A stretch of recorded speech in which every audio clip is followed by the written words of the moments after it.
kajian kita pada hadis ke 43. Qala al-musannif rahimahullahu ta'ala nafa'ani wa iyyakum bi'ulumihi fid dharain. Bismillahirrahmanirrahim. Wa 'an ibn Mas'udin radhiyallahu anhu qala lamma kana yawm Hunain athara Rasulullah sallallahu alaihi wasallam nasan fil qismah fa'a'ta al-Aqra' ibnu Habis mi'atan min al-ibil wa a'ta Uyainah ibn Husain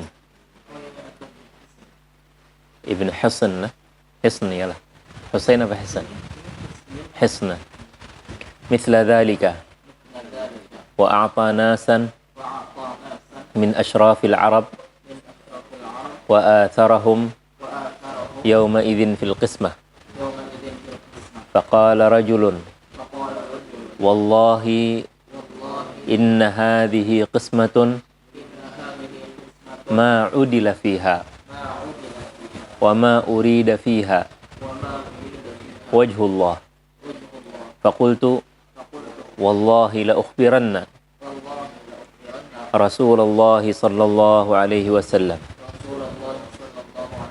فأتيته فأخبرته بما قال فتغير وجهه حتى كان كالصرف ثم قال فمن يعدل إذا لم يعدل الله ورسوله ثم قال يرحم الله موسى قد أوذي بأكثر من هذا فصبر فقلت لا جرم لا أرفع إليه بعدها حديثا متفق عليه.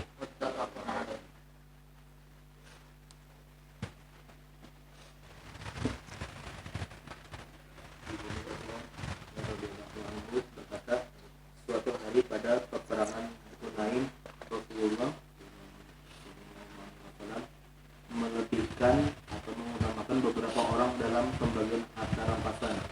Lalu beliau memberikan kepada Al-Aqra bin Habis 100 ekor unta dan memberikan kepada Uyainah bin Hisn seperti itu pula 100 ekor unta.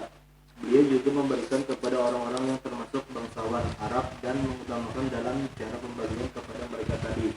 Kemudian ada seorang lelaki berkata, demi Allah, pembagian seperti ini sama sekali tidak adil dan sepertinya tidak mengharapkan keridhaan Allah. Kemudian berkata, demi Allah, hal ini akan saya beritahukan kepada Rasulullah SAW. Saya pun mendatanginya lalu menceritakan kepadanya tentang apa yang dikatakan oleh orang itu. Maka berubahlah warna wajah beliau sehingga menjadi semacam kesumbang merah atau karena marah. Lalu bersabda, siapakah yang dapat dinamakan adil jika Allah dan Rasulnya dianggap tidak adil juga? Kemudian beliau bersabda, semoga Allah senantiasa merahmati Nabi Musa. Ia telah disakiti dengan cara yang lebih parah dari ini, tetapi ia tetap sabar. Saya berkata, semestinya saya tidak memberitahukan dan tidak akan mengadukan lagi sesuatu pembicaraan pun setelah peristiwa itu. Muttafaqun alaihi, hadis riwayat Al-Bukhari 3150 dan Muslim 1062. Sabda Nabi SAW. Hadis dengan kasrohnya qad malah artinya kesumbang merah. Hadis Abdullah bin Mas'ud ini berlatar belakang perang Hunain. Perang Hunain ini setelah Rasulullah menguasai kota Makkah, maka beliau melanjutkan ke At-Taif, Bani Saqif. Karena Bani Saqif ini suku kedua terbesar pada zaman itu, yang berada di sekitar Jaziratul Arab. Jadi kalau mereka ini masih kafir, maka itu membahayakan Mekah Maka Nabi tentunya izin Allah Subhanahu wa taala, beliau menghimpun tentara sampai 12 tentara, 12.000 tentara. Sampai-sampai mereka itu merasa tidak akan kalah. Jadi tentara yang luar biasa, 12.000 bersama Rasulullah SAW menuju Taif. Lalu orang-orang Bani Saqif mengetahui demikian, maka mereka menghadapi Rasulullah SAW ini dengan cara membawa seluruh harta mereka, membawa istri mereka, membawa anak-anak mereka, budak-budak mereka, semua harta mereka bawa. Tujuannya adalah supaya memberikan motivasi yang kuat, supaya tentara-tentara itu bertahan membela demi keluarga. Ketika mereka sampai di wilayah namanya Hunain, itu daerah pegunungan, lembah yang dikitari oleh pegunungan, maka mereka menggunakan taktik perang penyergapan. Jadi mereka bermarkas di sekitar gunung-gunung itu. Jadi ketika Rasulullah dan tentaranya masuk, 12.000 orang itu, maka mereka serang dari seluruh penjuru. Sehingga 12.000 tentara itu terpencar. Malah ada yang lari kabur kembali ke Mekah. Nah, maka pada saat itu Rasulullah minta kepada Al-Abbas, paman beliau, itu karena punya suara keras, suara jahwari juranglah, untuk memanggil orang-orang Quraisy, memanggil orang-orang Muhajirin, memanggil orang-orang Ansar, maka untuk apa? Bersabar. Usbutu. Maka mereka dari kapanikan tadi mereka berhenti, lari, lalu mereka melihat situasi.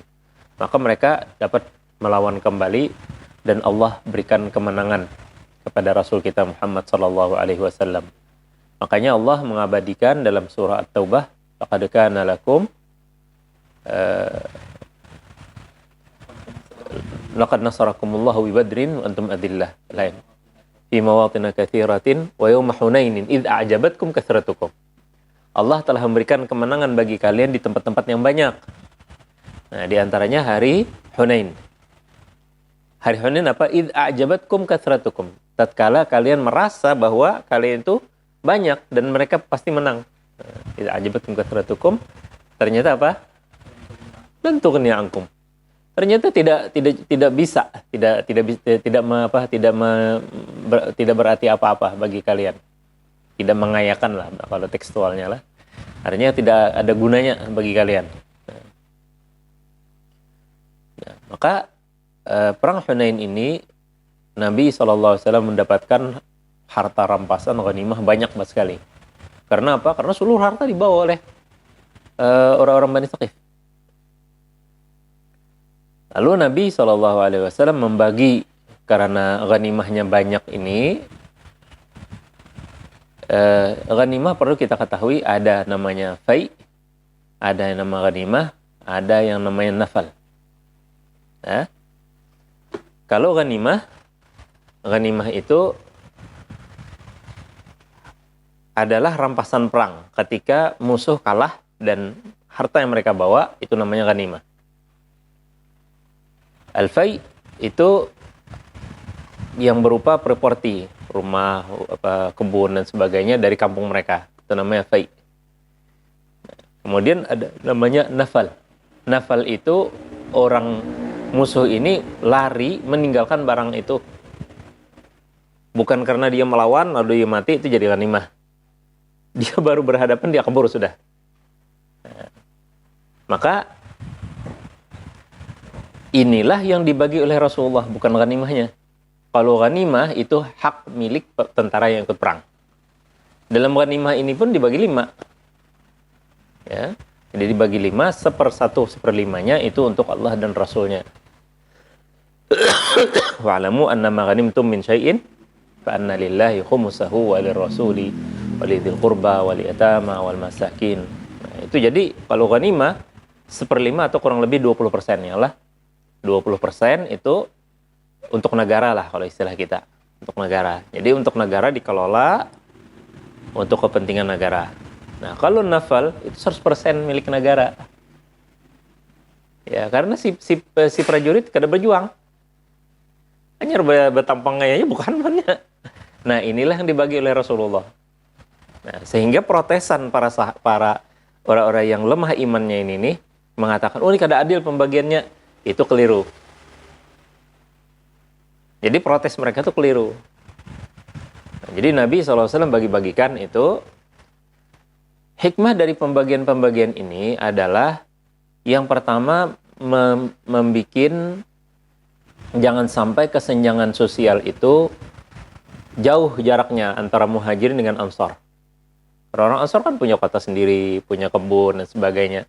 Sedangkan orang-orang muhajirin ini kan mereka baru saja balik ke kampung mereka, baru saja menguasai kota Mekah. Ya tentunya harta-harta mereka udah habis. Jadi walaupun sudah balik ke kampung, sudah balik ke Mekah, tetap nggak punya apa-apa. Makanya Nabi berikan ke mereka ini. Ada 100 unta dibagi-bagi Nabi. Nah, hikmah yang kedua adalah orang-orang Mekah ini kan mu'allaf, baru masuk Islam. Untuk memantapkan Islamnya itu tuh, biasanya raja-raja itu sepanjang zaman, perhatikan aja selain Rasulullah, sepanjang zaman, bilanya berkuasa, apalagi kayak keadaan perang Hunain itu banyak sekali dapat rampasan perang, itu udah untuk si pemimpin aja, kenyang dia, kaya raya dia. Nah, Nabi kada lakukan itu, tapi beliau bagi-bagikan. Nah, jadi sehingga orang-orang yang mu'alaf tadi kaget. Oh, ini Rasulullah nih bagi kita kada berhitung. Sampai dia paling bulik kampung, hei orang kampung semua masuk Islam aja. Semua aja masuk ikuti Muhammad. Kalau kalian ikuti Muhammad, kalian gak bakal kelaparan. Karena dia memberi sesuatu tanpa berhitung. Itu ya, termasuk Al-Aqra' bin Habis itu orang kampung. Aqra' bin Habis bin Hasan ini adalah orang-orang kampung yang dibaliknya itu banyak suku dia punya. Mungkin keluarganya satu suku, dia bagi-bagi. Sampai ada di antara sahabat yang diberi oleh Rasulullah, kada berhitung. Kalau ini berhitung kan, itu lihat kambing kamu aja Rasulullah. Iya. Itu satu kandung tahu kamu, lihat kamu iya. Udah bawa semua boyong.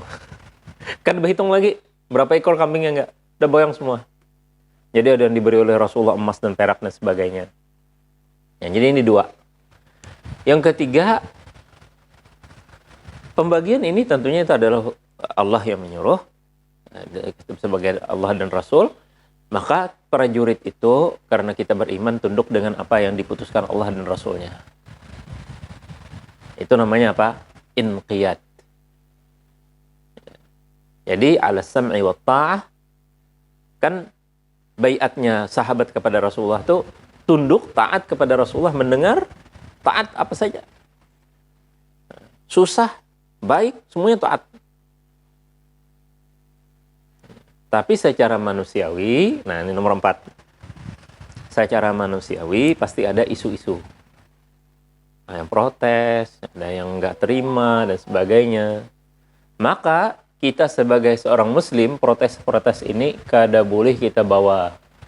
Nih, sahabat nih Abdullah bin Mas'ud sampai mengatakan, la jarama, la arfa'u ilaihi ba'da hadithah. Jadi kada boleh kita menyebar-nyebarkan kebijakan-kebijakan ini, istilahnya itu apa? Opini. Dengan opini kita. Nah, jadi ada kebijakan, ada namanya opini. Kebijakan pemerintah, contoh misalnya, kebijakan pemerintah mengharuskan seluruh masyarakat untuk bervaksin COVID-19. Demi apa? Demi terbentuknya imunisasi atau kekebalan berkelompok. Jadi ketika saya sudah berimunisasi, Anda berimunisasi, maka ketika virus itu datang, dia nggak bisa berhinggap lagi dengan kita. Nah, andai kata dia berhinggap kepada salah satu orang di antara kita, maka dia nggak bisa nyebar. Karena apa? Karena dia mati di situ aja. Hanya yang dia serang satu orang itu aja. Yang lain sudah terimun.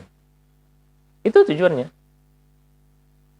Nah, itu kebijakan namanya. Tapi opininya apa? Wah, imunisasi ini tujuannya adalah untuk kepentingan para pembisnis. Bagaimana caranya? Caranya dengan membuat narasi-narasi. Apakah dengan imunisasi Anda terlindung dari penyakit virus COVID? Tidak. Apakah dengan Anda berimunisasi berarti Anda sudah boleh melepaskan masker? Jawabannya tidak. Apakah dengan imunisasi Anda sudah bebas berusaha seperti biasa, bekerja dan sekolah seperti biasa? Jawabannya tidak. Tapi ujung-ujung apa? Apa yang menguntungkan imunisasi? Hanya menguntungkan pengusaha. Nah, ini adalah narasi-narasi yang kita sebut hoax. Jadi kita yang bodoh nggak ada ngerti ini, kita bawa itu cerita. Bawa kanan kiri. Akibatnya apa dari narasi-narasi semacam ini? Akibatnya orang nggak mau imunisasi. Ngapain aku imunisasi kalau ada faedahnya juga? Bahkan tenaga medis pun menolak. Padahal kan yang dituju, yang disasar paling pertama kan tenaga medis dulu. Baru nanti aparat, baik itu kepolisian, tentara, pegawai negeri sipil, atau aparatur negara. Nah, baru masyarakat umum. Tapi itu pun ada kriterianya, batasannya dari usia 18 sampai 59. Dan mereka tidak pernah terpapar virus. Tidak pernah kena. Dan tidak ada memiliki penyakit penyerta dan sebagainya. Jadi bujur-bujur sehat walafiat. Nah, hanya diimunisasi. Tapi opininya seolah-olah imunisasi itu seluruh orang. Wajib ke seluruh orang. Dan nggak tahu orang itu anak kecil, orang tua, orang sakit atau tidak. Seolah-olah semacam itu membabi buta. Padahal tidak. Nah, ini pelajaran kita yang keempat daripada hadis ini. Yang kelima, seorang pejabat harus sabar.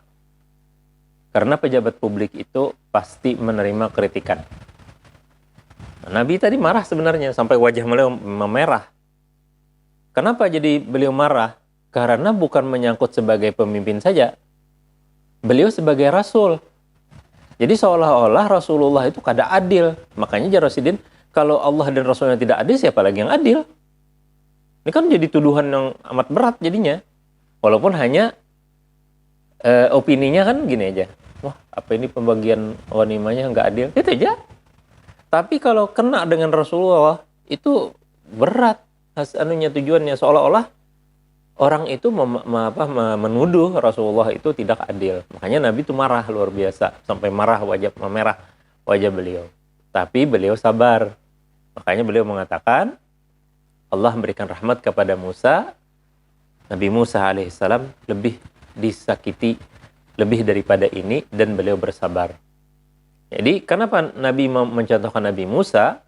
Karena orang Bani Israel itu adalah umat yang paling banyak protesnya. Ya Allah, sampai-sampai ada ahli tafsir mengatakan Al-Quran ini hampir separohnya itu untuk Nabi Musa.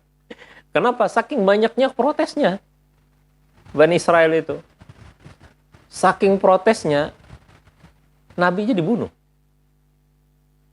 Makanya kan disebut waqtulun nabi ghairi haqq. Jadi mereka itu kalau tidak setuju, tidak senang dengan apa? Dengan nabi mereka itu dibunuh. Nabi apa? Nabi Zakaria apa Nabi Yahya ya? Yang dipenggal kepalanya. Itu gara-gara apa? Gara-gara minta fatwa. Raja ini minta fatwa, dia menceraikan istrinya 3 kali menceraikan, lalu dia tidak boleh lagi balikan. Tapi mantan mertua, ibunya dari anak istri beliau ini nih ngotot, wah harus balikan dengan raja. Kenapa? Ya otomatis kalau dia talak dengan raja, dia nggak jadi bangsawan lagi. Dia ngotot. Maka kata Nabi, saya lupa Zakaria apa Yahya. Maka kata beliau, tidak halal bagimu. Tidak halal bagimu. Kamu nggak bisa lagi balikan. Jadi karena fatwa beliau ini tidak disetujui, tidak disenangi mereka penggal guru beliau. Saking kejamnya, itu kepala beliau itu ditaruh di piring. Kemudian dipersembahkan di hadapan raja.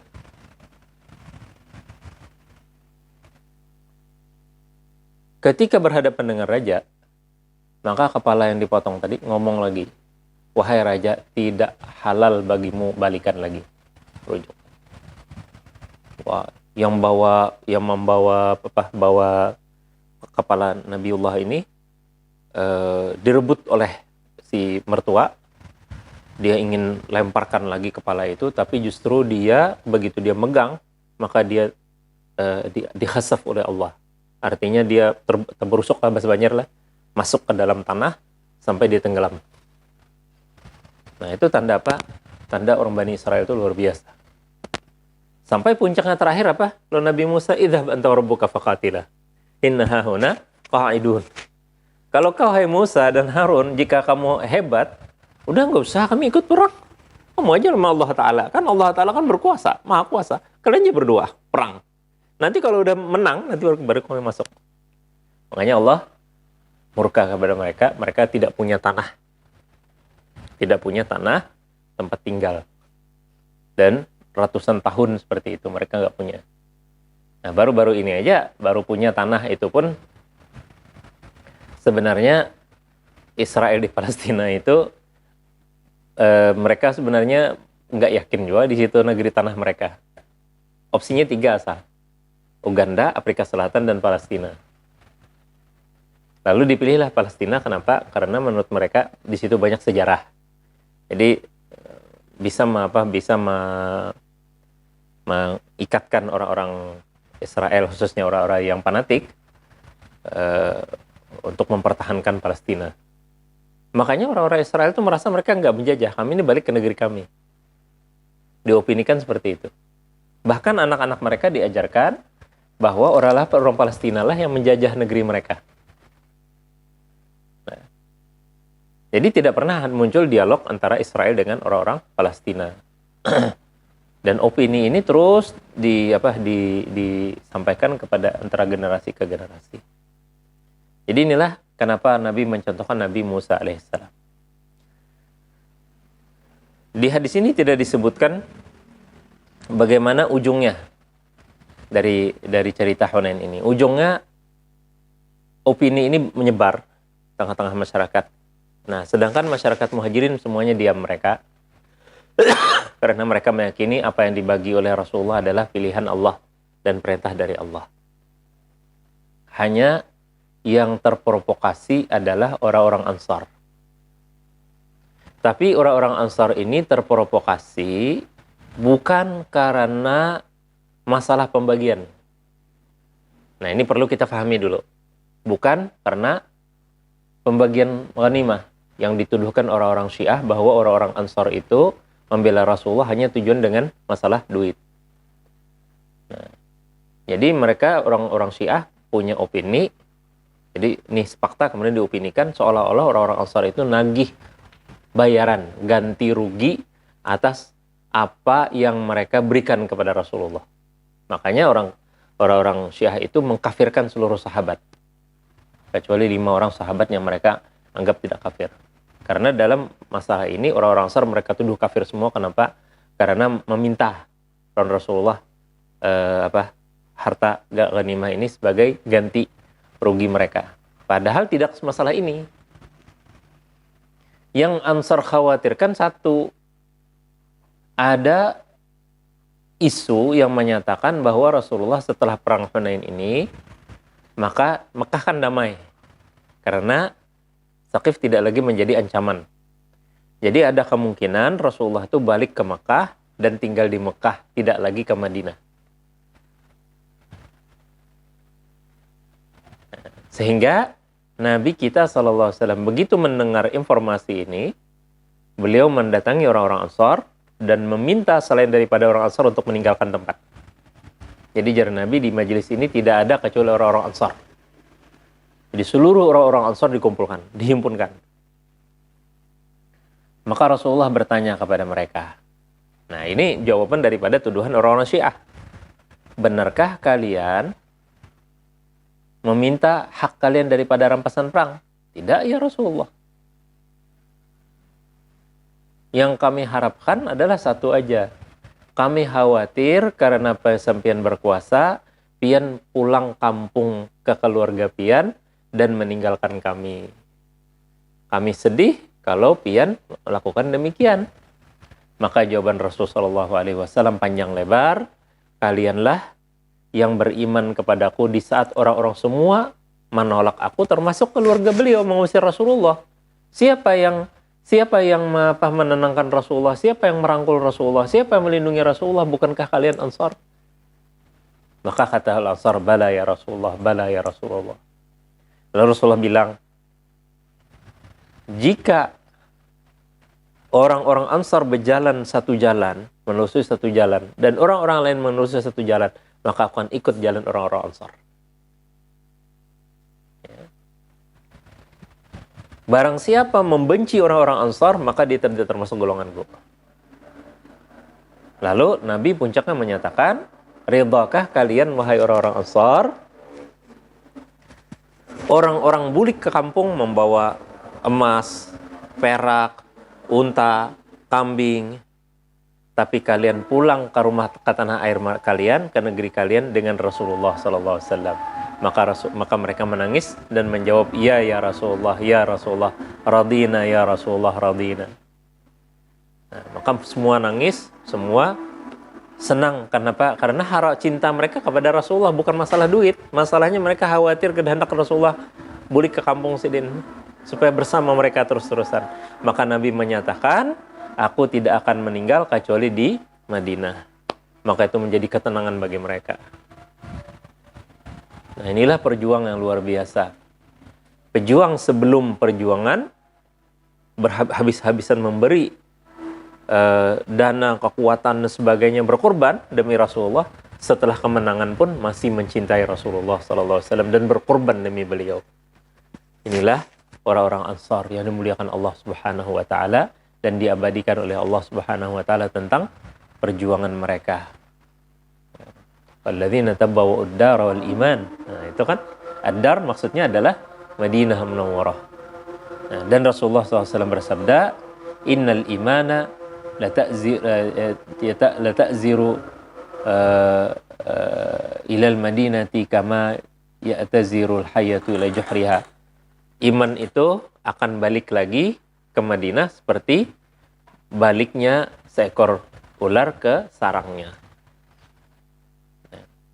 Jadi bila ada sudah tanda-tanda akhir zaman, negeri kita ini kadakawa lagi, di negeri kita ini kadakawa lagi kita sholat, kadakawa lagi kita mendidik anak-anak kita mengaji agama Islam, belajar mengajarkan agama Islam, maka saatnya kita balik ke Madinah. Tapi kalau kita alhamdulillah masih kau baca hadis, kau baca Al-Quran, kalau kita sholat 5 waktu, maka kita harus terus mengajarkan ini. Ya, jadi kapan kita balik ke Madinah? Ketika iman itu sudah mulai menyusut, masuk lagi ke kota Madinah. Dan itu tanda-tanda akhir zaman, tanda-tanda kiamat akan bangkit. Bismillahirrahmanirrahim. Wa an Anas radhiyallahu anhu qala qala Rasulullah sallallahu alaihi wasallam, idza arada Allah bi 'abdihi al-khair ajjala lahu al-'uqubah fid dunya, wa idza arada Allah bi 'abdihi asy-syarr amsaka anhu bi dhanbihi hatta yuwafi bih yaum al-qiyamah. Wa qala an-nabiy sallallahu alaihi wasallam, inna 'idhamal jazaa ma'a 'idhamil bala, wa inna Allah ta'ala idza ahabba qauman ibtalahum faman radiya falahu ridha wa man sakhita falahu as-sukhtu. Rawahu at-Tirmidzi wa qala haditsun hasan. Anas radhiyallahu anhu berkata, Rasulullah sallallahu alaihi wasallam bersabda, apabila Allah menghendaki kebaikan pada seorang hamba, maka dia mempercepat penderitaan atau azabnya, hukumannya di dunia. Namun bila Allah menghendaki kejelekan atau keburukan pada hamba itu, maka hamba itu akan dibiarkan oleh Allah dengan dosanya hingga nanti akan dipenuhkan balasannya pada waktu hari kiamat. Dan Nabi Shallallahu Alaihi Wasallam bersabda, sesungguhnya besarnya pahala itu dilihat dari besarnya cobaan, dan sesungguhnya Allah itu apabila mencintai kaum, maka mereka itu diberikan cobaan. Oleh sebab itu, maka barang siapa yang ridha, maka dia akan mendapatkan keridhaan dari Allah, dan barang siapa murka, maka ia mendapatkan kemurkaan dari Allah. Hadis riwayat Tirmidzi nomor 2396, dan beliau mengatakan hadis ini hadis yang hasan. Ini hadis hikmah daripada musibah dan bala. Jadi bila seorang beriman, jadi musibah dan bala itu manusianya dibagi 3. Yang pertama orang beriman. Orang beriman yang bila dikenakan Allah musibah, maka dia sebenarnya diangkat apa? Dia diangkat kedudukannya, derajatnya diangkat. Makanya jar Nabi tadi, inna 'azamal jaza ma'azamil bala. Jadi makin tinggi iman seseorang itu akan dia diuji ujian yang lebih berat. Kemudian yang kedua, orang yang beriman tapi lupa dengan perintah Allah, dengan larangan Allah, maka dia diuji, diingatkan. Nah, maka dia masuk idza aradallahu bi'abdil khair fa'ajjalahu 'uqubah. Maka dia dihukum di dunia sebelum akhirat. Nah, ini nomor 2. Nah, nomor 3 adalah orang yang ghafil. Orang yang ghafil. Ghafil itu artinya orang yang nggak sadar-sadar. Diuji nggak sadar-sadar. Ya. Maka orang ini na'udzubillah min dzalik masuk dalam yang jar Nabi idza aradallahu bi'abdihi syarr. Allah mendaki kepadanya apa? Keburukan. Maka dia Allah biarkan. Malah makin maksiat makin maju. Ada orang-orang kayak gitu. Makin maksiat makin banyak duitnya. Makin maksiat makin dia berjaya. Nah, itu na'udzubillah min dzalik, hati-hati itu orang itu. Orang itu masuk dalam golongan ini, syarr. Allah menghendaki baginya keburukan. Ya.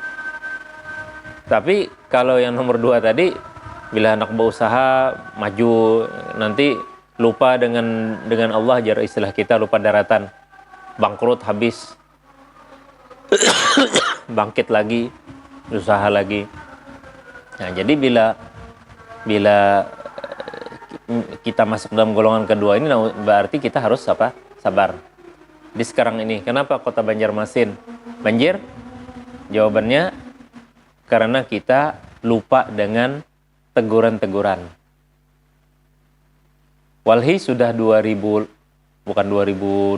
lagi, dari 2005 sudah memberi informasikan bahwa Maratus itu atapnya Kalimantan Selatan.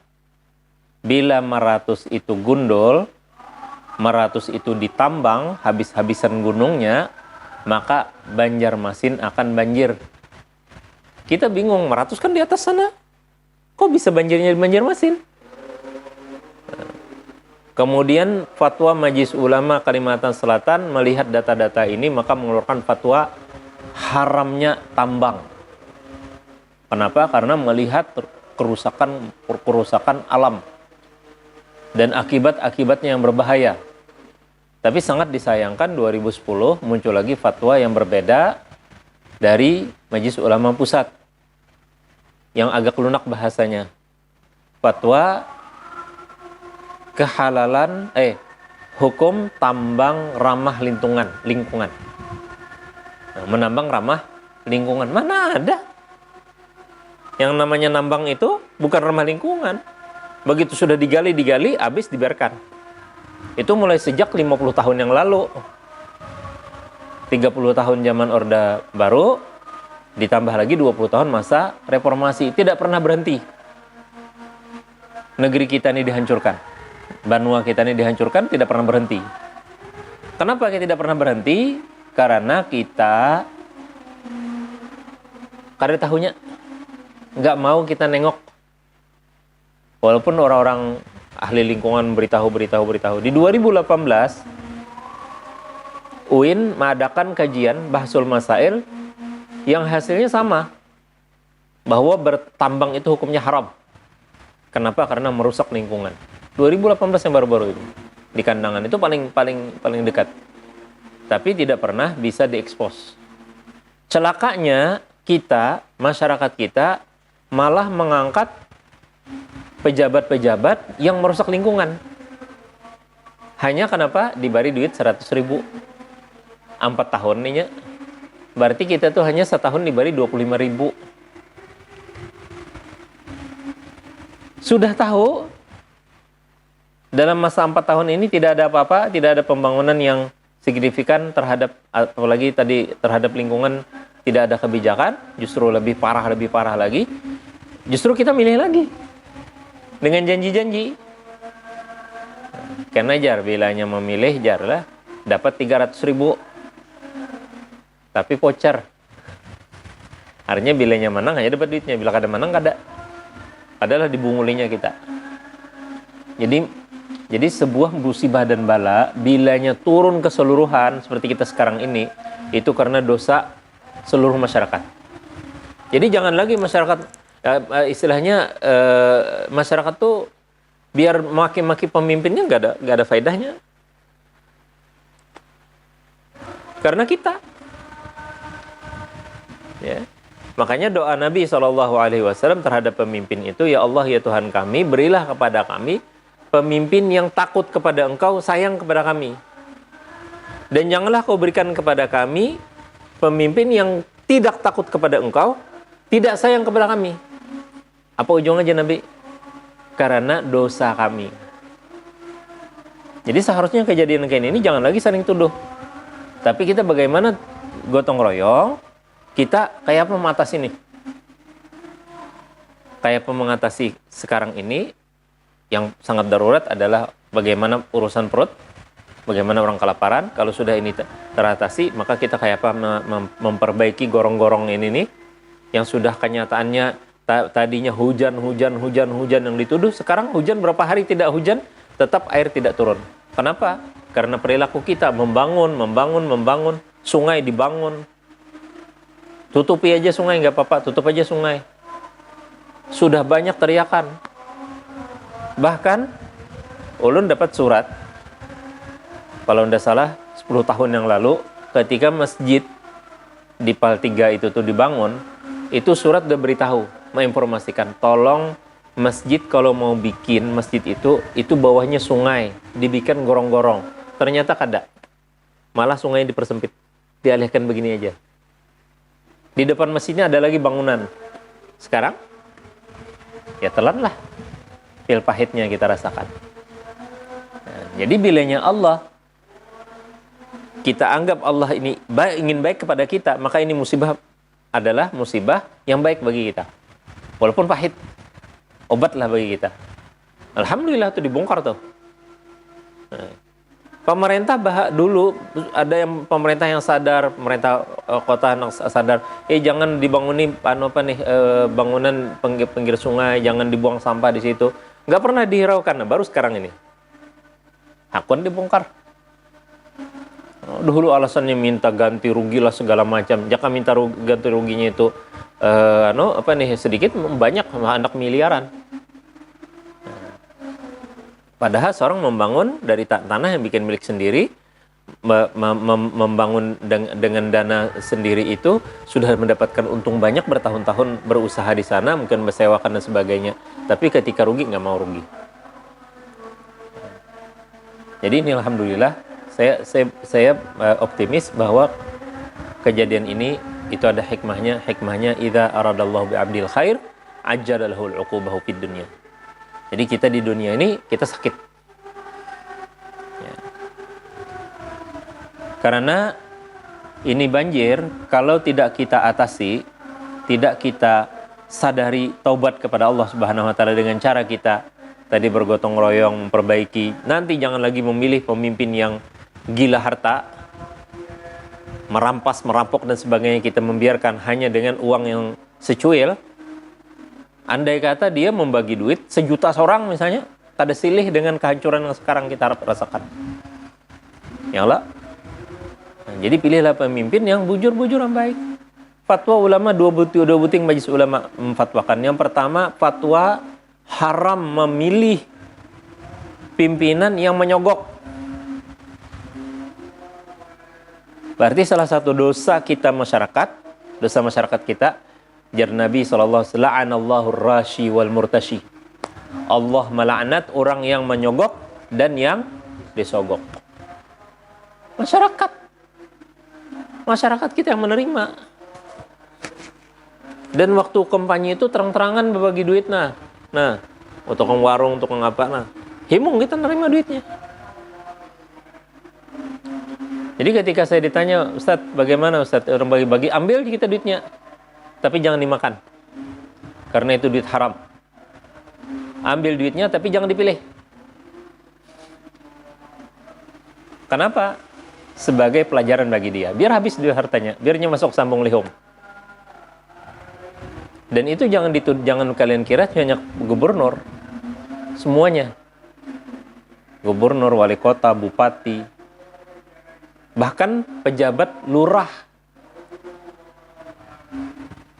Penyogokan itu jadi lurah aja sogok.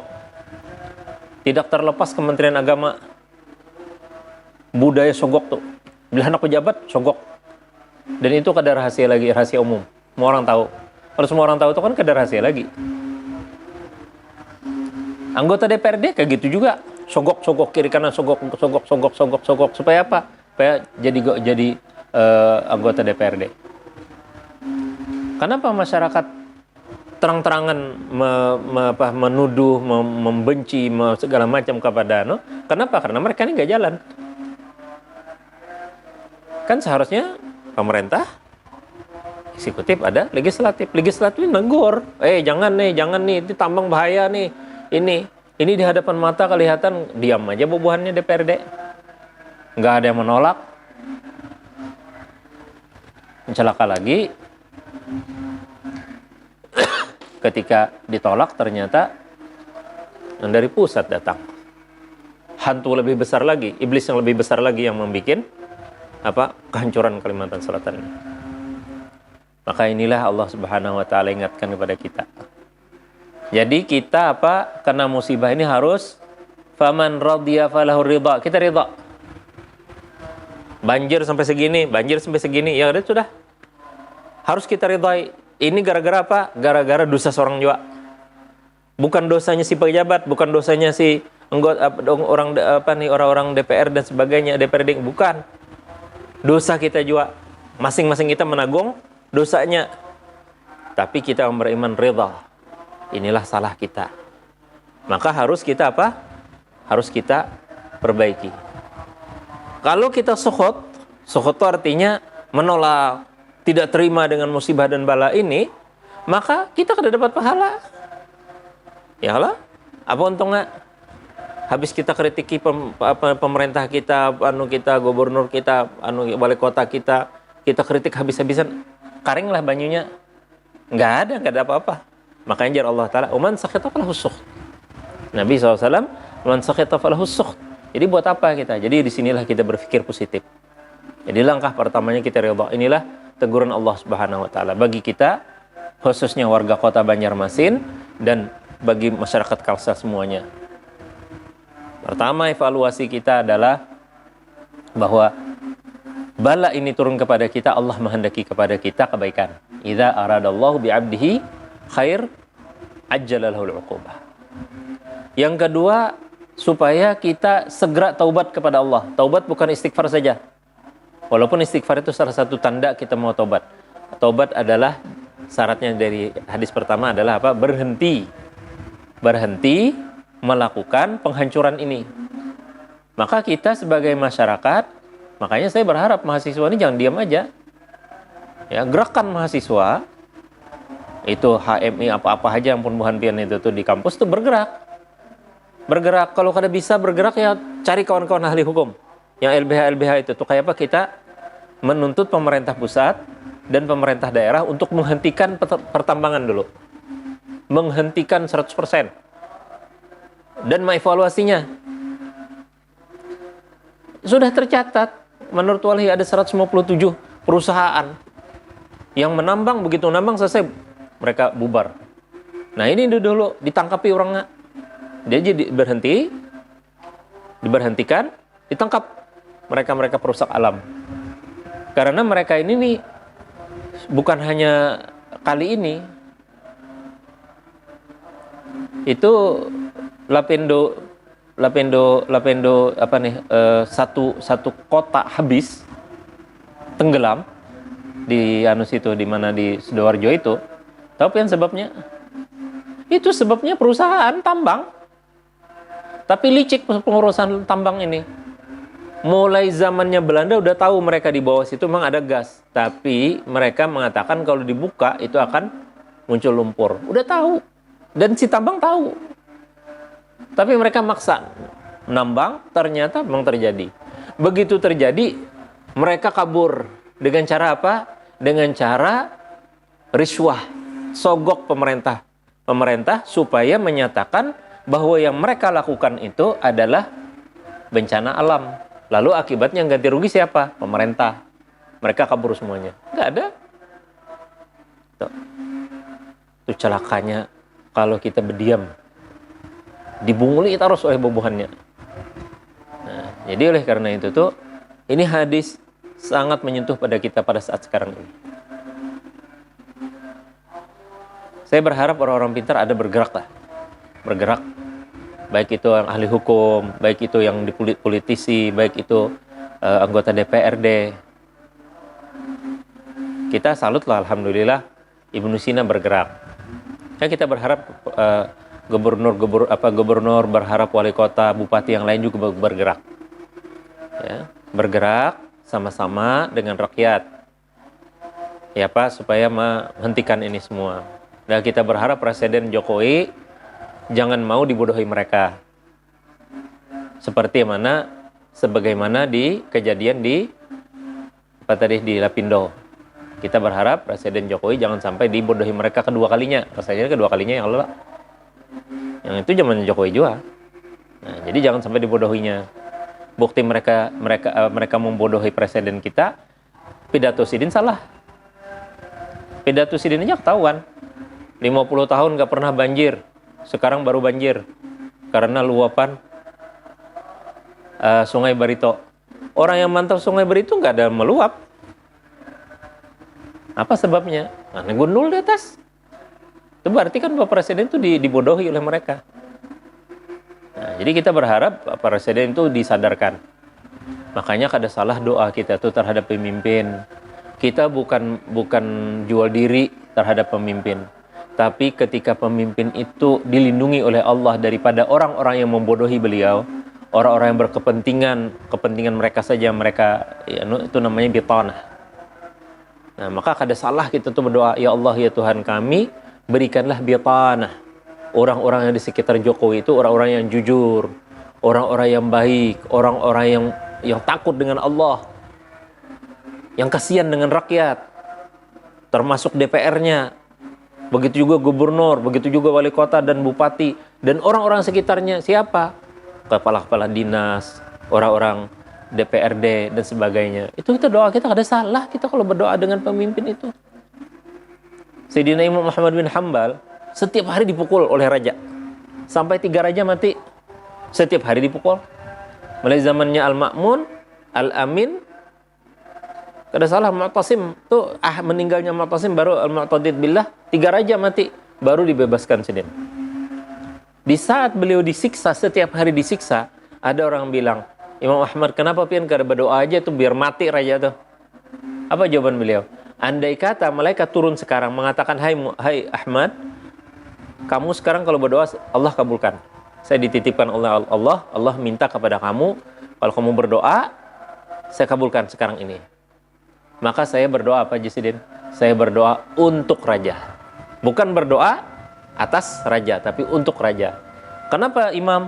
Karena yang kata beliau, bila raja kita, pimpinan kita itu baik, maka seluruh masyarakat merasakan nikmatnya. Tapi kalau kita berdoa untuk diri kita aja saya merasakan nikmatnya, anugerahnya. Yang lain kada merasakan.